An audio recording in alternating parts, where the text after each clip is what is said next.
Hey guys, out here with my farm animal buddies.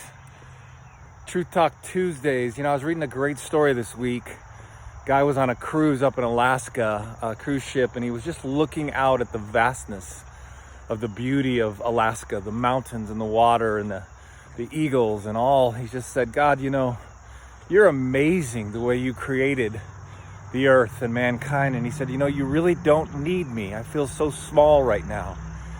And he felt like God said back to him, hey, do I love you? And the man said, of course you love me. I was born to be loved. You sent your son to conquer death for me. And he said, but you don't need me. And he felt like God said, do I want you? And the man thought for a moment. He said, yeah, of course you want me. You created me like you created this. And that just tells me that you want me. And then he said, but you don't need me. And then God said, have you looked at the history of how I operate as the Father? I always use a man or a woman because I'm in a co-op with mankind. I am in a partnership. I need you like you need me. And the man said, I don't understand. You don't need me. And he said, look at what I did with Adam. In Genesis 2:19, see, when God created the earth, he kept saying it was good. The only time he didn't say it was good in Genesis 1 is when he created darkness from light. Everything else he said, I created the creatures and the fish and it's good and it's good and it's good. And then he created us and he said it's really good. And so we were born in blessing. We were born in goodness.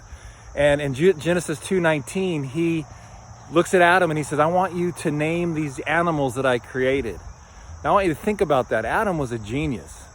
If he would have created Eve before this, he would have been distracted by her beauty. So he might not have been as attentive to name the animals. But he named, the hippopotamus and the platypus and some simple stuff as us guys do, the red bird, the blue bird, right? But he was a genius. And God said, I created you to co-op with me, to partnership. I'll do the supernatural. You do the natural. You just keep showing up. You show up in your marriage. You show up in your kids' lives. You show up for work, and you work as unto the Lord. You work really hard, and you work with diligence, and then you rest really well, and you keep in this partnership with me, and I'll keep showing up in your life. I'll keep bringing the supernatural. I'll keep bringing the miracles. You keep bringing the natural. You keep being really good at making people's hearts look like the Garden of Eden. You keep being really good at just bringing heaven to earth every day in your life. And so I just want to encourage you today. God loves you, he wants you, and he needs you to partner with him. God bless you. Have a great Tuesday.